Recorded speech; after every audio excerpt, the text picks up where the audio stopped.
avivamento neste lugar. A paz do Senhor para os irmãos. Amém. Podeis assentar. Glória. Aleluia! Sou grato a Deus, irmãos, por essa oportunidade que Deus tem nos concedido. Aleluia. E sou grato aqui pela direção aqui da igreja, nosso irmão Aguinaldo, que nos formulou o convite para estarmos trazendo a palavra de Deus, juntamente com o nosso irmão, o Zé Norato. E de uma forma geral, sou grato a todos. Quero convidá-los para que abram comigo a palavra de Deus lá no livro de Romanos. Romanos capítulo 15 e o versículo de número 29. Aleluia! A palavra de Deus diz assim: e bem sei que indo ter convosco, chegarei com a plenitude da bênção do Evangelho de Cristo. Ficarei apenas, irmãos, com essa última parte, a plenitude da bênção do Evangelho de Cristo. Meus queridos irmãos, em primeiro lugar, o que é o Evangelho? Não é? O que é o Evangelho? Vamos pensar um pouco. O irmão já falou, boas novas. Isso, o Evangelho, ele significa boas novas. O Evangelho, ele significa uma notícia alegre, uma notícia feliz. Estamos iniciando o ano, praticamente. Se os irmãos fizerem uma análise aí, uma retrospectiva, irão comprovar, irão ver que durante todo o ano que se passou, tivemos notícias más, tivemos notícias boas, pois a vida do cristão, tanto a vida do cristão como a vida daquele que não é cristão, é uma vida que tem notícias boas e que tem também notícias ruins. Tem até, irmãos, aquelas pessoas que quando nos vêm dar alguma notícia triste, ela diz assim: sente, porque o que eu vou te dizer, você tem que ouvir sentado. Tem outros que preparam a pessoa antes de falar, porque às vezes não é bom. Tem outros que chegam e dizem assim: olha, eu tenho uma notícia para você, mas é duas, não é uma, é duas.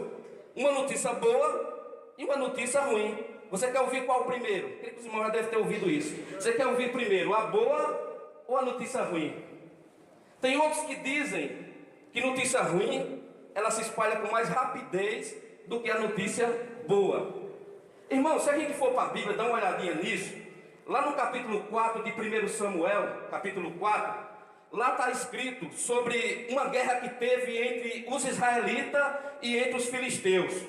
Os dois filhos de Eli, desviados, resolveram colocar a arca na frente para obter a vitória. Mas eles estavam com a vida toda torta e colocaram a arca.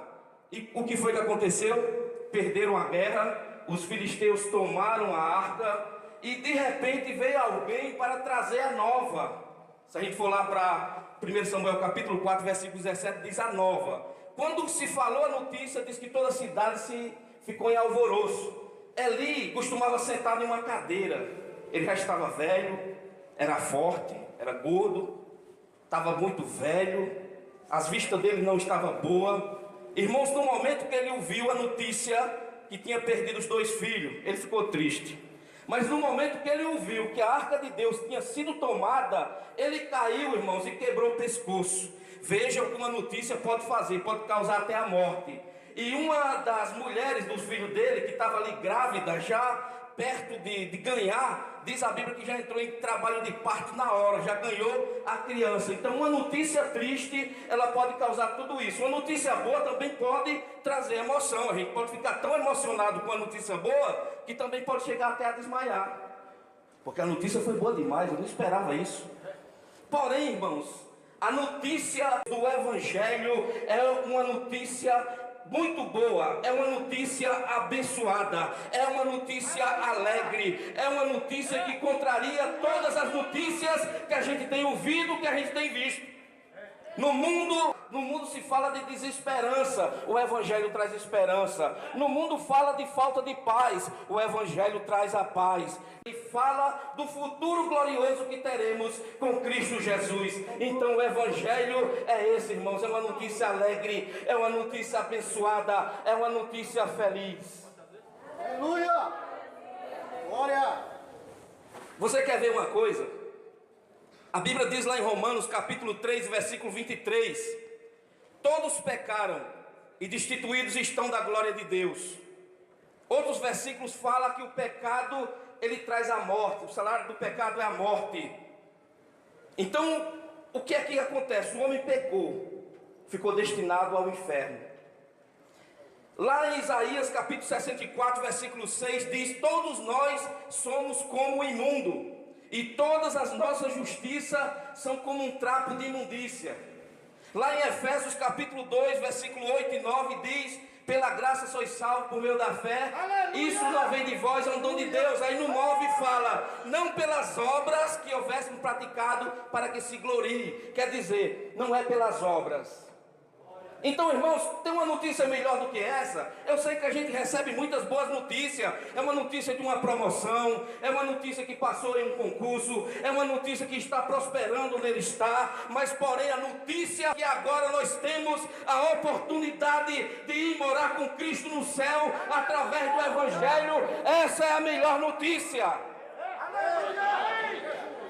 E alguns estudiosos dizem que não existe uma palavra mais bonita do que essa: Evangelho, boas novas, notícia feliz, notícia alegre, notícia abençoada. Então, irmãos, o homem hoje, ele tem essa notícia de que ele só vai para lá, para o inferno, se ele quiser. Na verdade, a Bíblia diz que o inferno foi preparado para o diabo e seus anjos, não foi preparado nem sequer para o homem. É lógico que ele, sendo desobediente até o final da vida dele, sem nunca aceitar Jesus, é o destino final dele. Mas Jesus Cristo tem uma notícia melhor para aqueles que ainda não aceitaram a Jesus. Saiba de uma coisa: você recebeu a notícia alegre. Hoje você sabe que vai para o céu. Hoje você sabe que Cristo te libertou, que Cristo te salvou. Aleluia! Agora, irmãos, tem um detalhe aqui. Convido os irmãos que abram comigo 2 Coríntios, capítulo de número 4 e o versículo de número 4. Olha o que é que diz, irmãos. Capítulo 4 e o versículo de número 4. Nos quais o Deus deste século cegou os entendimentos dos incrédulos, para que não lhes resplandeça a luz do Evangelho da glória de Cristo, que é a imagem de Deus. Geralmente, irmãos, a gente pensa que, poderia pensar que é na parte emocional que o inimigo iria trabalhar para que a pessoa não se aproximasse de Cristo.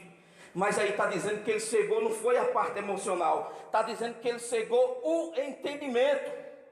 Quando a gente vai lá para o livro de Atos dos Apóstolos, no capítulo 8, versículo 30, diz a Bíblia que vinha um religioso, ele vinha lendo o livro do profeta Isaías, e Deus disse para que Filipe se aproximasse. Filipe, se aproximando, viu que ele estava lendo o livro do profeta Isaías, e disse assim: você entende o que você está lendo? Você entende? Ele disse: como poderei entender se alguém não me explicar? Então, irmãos, temos que colocar o entendimento na frente, nunca a emoção na frente. O apóstolo Paulo também fala dos judeus, e ele diz assim: olha, vocês têm zelo de Deus, mas não com o entendimento. Se nós abrirmos também lá em Lucas capítulo 24, para confirmar mais, Lucas capítulo 24 e o versículo de número 45, vai estar escrito: então abriu-lhe o entendimento para compreender as Escrituras. Então abriu-lhe o entendimento para compreender as Escrituras. Irmãos, as Escrituras, ela é compreendida pelo entendimento. Lugar onde não se prega a palavra, tipos de evangelismo que não se fala a palavra, tem que ser pela palavra. Somente entenderemos aquilo que Deus tem, que é a salvação. Aleluia! É muito importante um testemunho, é lógico, é muito importante, mas a palavra de Deus, ela tem que ser pregada. Muitos lugares, irmãos, eu digo da nossa igreja, Assembleia de Deus, não falo aqui o setor, não falo aqui a nossa igreja, mas falo no todo, no todo. Muitos homens que perderam o compromisso com Deus, muitas das vezes no momento de pregar a palavra de Deus, eles ficam enchendo o tempo com coisas, com histórias, mas a palavra de Deus tem que ser pregada. O entendimento da salvação, a iluminação da glória de Cristo, que é a imagem de Deus, só vem através da palavra de Deus, que também é luz. Aleluia! Tem lugar, irmãos, que nem sequer se prega, começa a falar, dizer aquela coisa toda de Deus e aquilo, e recebe, e ore, é tanta coisa, e a palavra de Deus, ela não é falada como ela deve ser. Irmãos, aqui tem muita coisa para ser falado. São 66 livros que a gente pode extrair sermões, a gente pode extrair palavras de acordo com a vontade de Deus. É o Espírito Santo de Deus que usa tanto o pregador como instrumento, como a pessoa que está ouvindo, para que seja convencido do seu pecado. Aí ele fala, irmãos, para que não resplandeça a luz do Evangelho. É uma coisa tão interessante a luz, e ela faz uma diferença muito grande. Você pode ver que um local escuro, ou uma parede escura, você pega um laserzinho daquele, só aquela bolinha de luz, só aquela luzinha já faz toda a diferença. Você vê que a luz, o laser, que tem aquela luz, é usada até em miras, para ter mais precisão, miras de armas. Então a luz, irmãos, ela é muito importante. E quando a luz ela chega, as trevas têm que sair. Então, se o entendimento ele está cego, porque o Deus desse século, que é Satanás, cegou o entendimento. Mas eu quero dizer uma coisa aqui nesta noite: o Evangelho também é poder de Deus para a salvação de todo aquele que crê. Romanos capítulo 1, versículo 16 até o 18. É o poder de Deus para a salvação de todo aquele que crê. Aleluia! Aleluia! Irmãos, é simples. Glória! Aleluia. A mensagem da cruz é simples, não tem complicação nenhuma. Eu não vejo complicação nenhuma em entender Mateus 11, 28 até o 30. Vinde a mim, todos que estáis cansados e oprimidos, e eu vos aliviarei. Tomai sobre vós o meu jugo e aprendei de mim, que sou manso e humilde de coração, e encontrarei descanso para vossas almas, porque o meu jugo é suave e o meu fardo é leve. Eu não vejo dificuldade nenhuma de entender o texto áureo da Bíblia, São João 3,16, porque Deus amou o mundo de uma tal maneira que deu seu Filho unigênito, para todo que nele crê não se perca ou não pereça, mas tenha vida eterna. Eu não vejo dificuldade nenhuma para entender São João capítulo 14, versículo 6, que diz: eu sou o caminho, a verdade e a vida, ninguém vem ao Pai a não ser por mim. O Evangelho de Jesus Cristo, irmãos, é um Evangelho simples, é tanto que a Bíblia diz que ele tem que ser anunciado aos pobres. Eu não preciso ser um cátedra, eu não preciso ser alguém com várias formações, com vários doutorados, PhD, para entender a mensagem da cruz. A mensagem da cruz é simples. Louvado seja Deus. É uma mensagem simples. Não é que eu não deva me especializar, não é isso. Mas a mensagem de Deus é uma mensagem simples. Ao mesmo tempo, irmãos, que é uma mensagem simples, ela é uma mensagem poderosa. Leia aí, irmãos, 1 Tessalonicenses 1:5. Fazendo um favor, alguém que tem uma voz aí audível e que lê desembaraçadamente, 1 Tessalonicenses capítulo 1, versículo 5.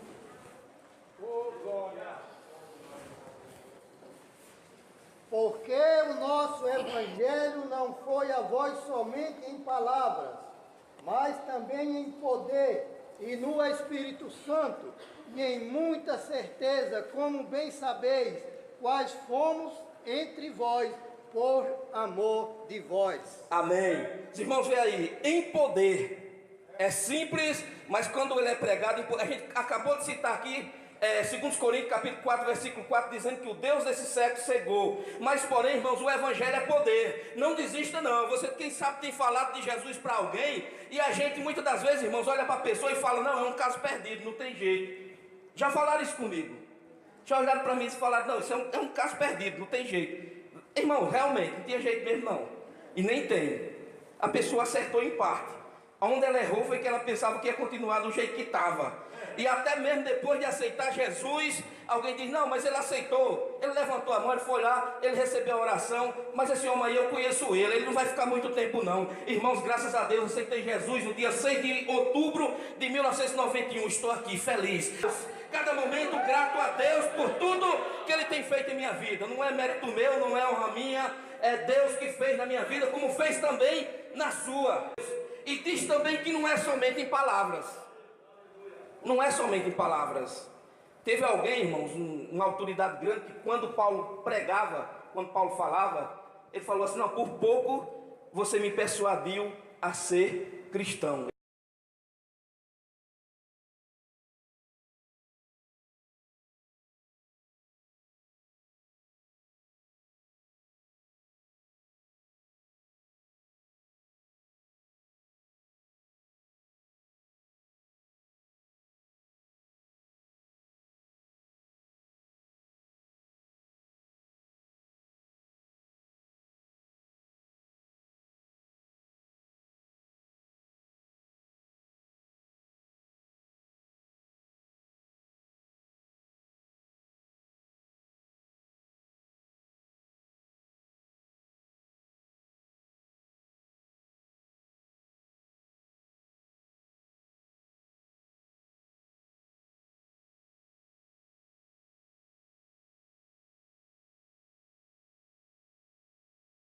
Que nós aqui não temos a intenção de persuadir ninguém, nós não temos a intenção de convencer ninguém, porque quem convence é o Espírito Santo de Deus.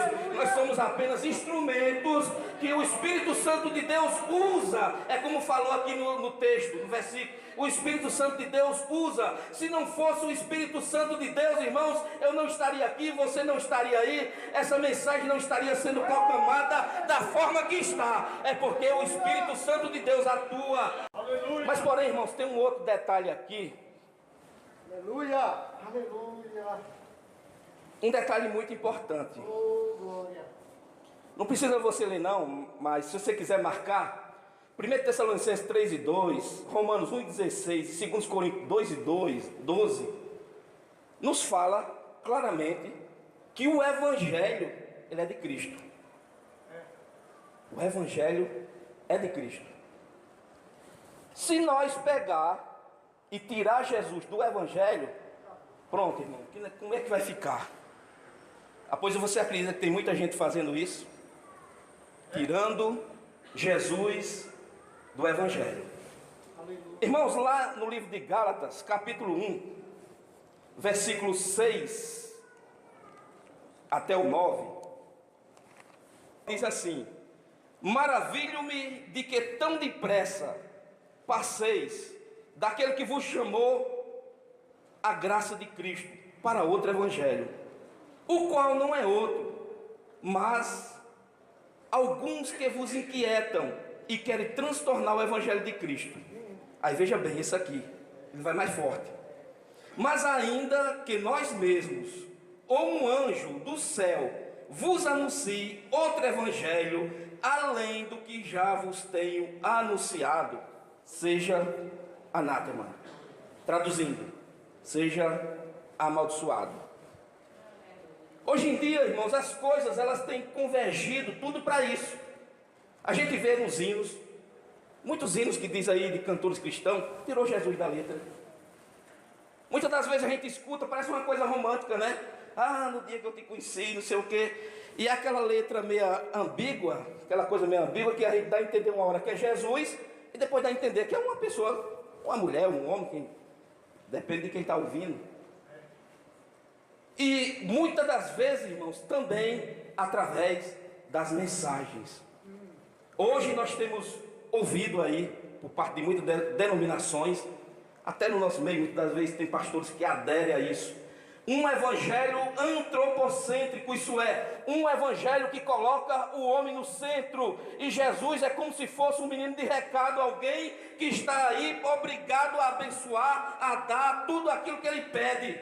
E tem uns que são mais audaciosos ainda, que dizem assim: não, eu cheguei e encostei Jesus na parede. Pare com isso, amigo. Meu Deus. Pare com isso, isso não tem apoio não. Eu cheguei e encostei ele na parede. Não existe apoio nenhum nas escrituras para isso. Irmãos, a vida ela é cheia de altos e baixos. Jesus não nos chamou para viver um mar de rosa na terra. E onde está escrito na Bíblia que todo aquele que aceitar Jesus tem que ficar rico? Onde está escrito na Bíblia que todo aquele que aceitar Jesus e trabalhar como faxineiro numa empresa ou como ajudante geral tem que passar por cima de todo mundo e lá na frente ser o gerente, ser até o dono da empresa? Isso não está escrito em lugar nenhum. É bem verdade que Jesus Cristo exalta, ele faz, são exceções, não são uma regra. Muitas das vezes acontece mesmo. Mas não pense que isso é obrigado a acontecer, de forma nenhuma. Então no momento, irmãos, que se busca isso, no momento que se trabalha por isso, esquece de Jesus Cristo, tira Cristo do Evangelho, aí fica um Evangelho sem Cristo, é um Evangelho sem poder. É um evangelho materialista. E existe ainda, irmãos, o evangelho da adaptação.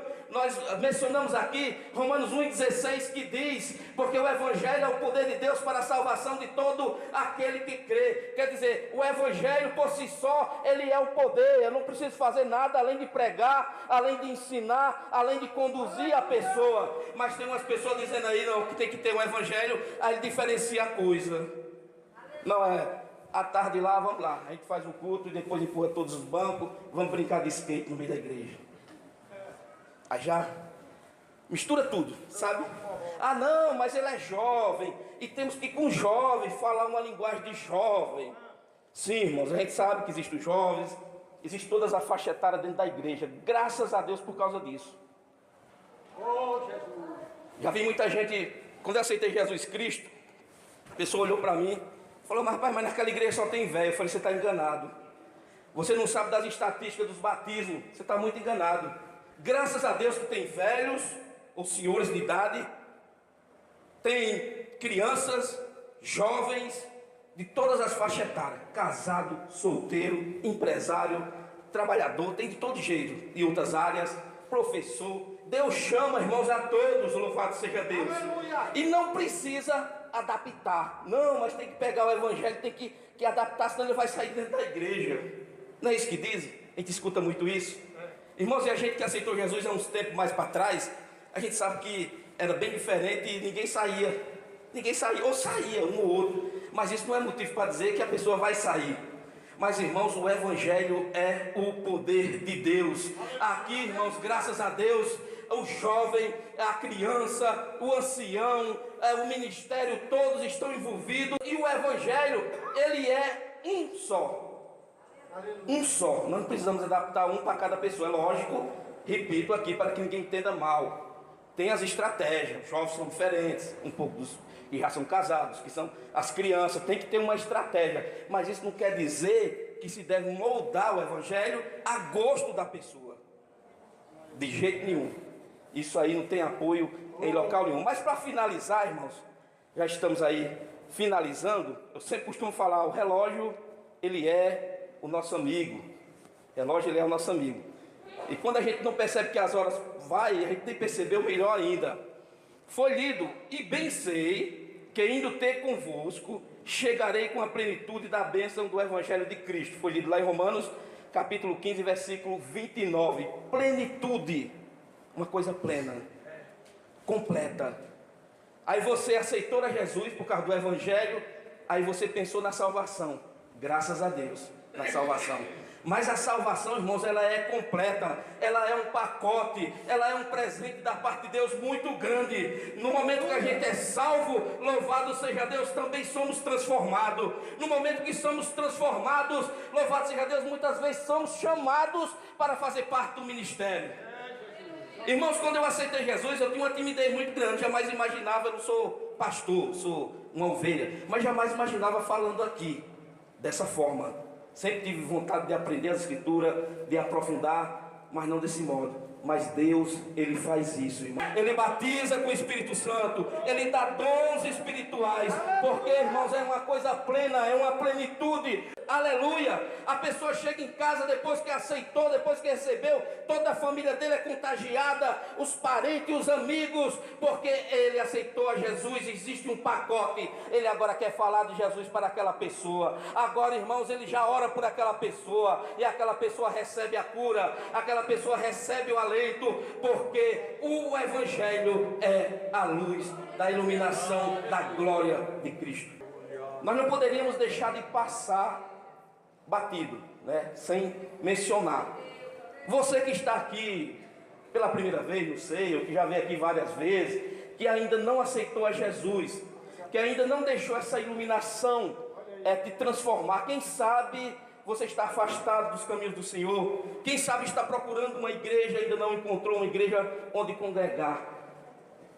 Eu te convido nesse momento a aceitar a Jesus, a voltar para Ele. Tem alguma pessoa para Cristo? Pode vir até aqui à frente e nós vamos estar orando em seu favor. Se não tem ninguém, eu agradeço a oportunidade novamente e rogo aos irmãos que orem em meu favor.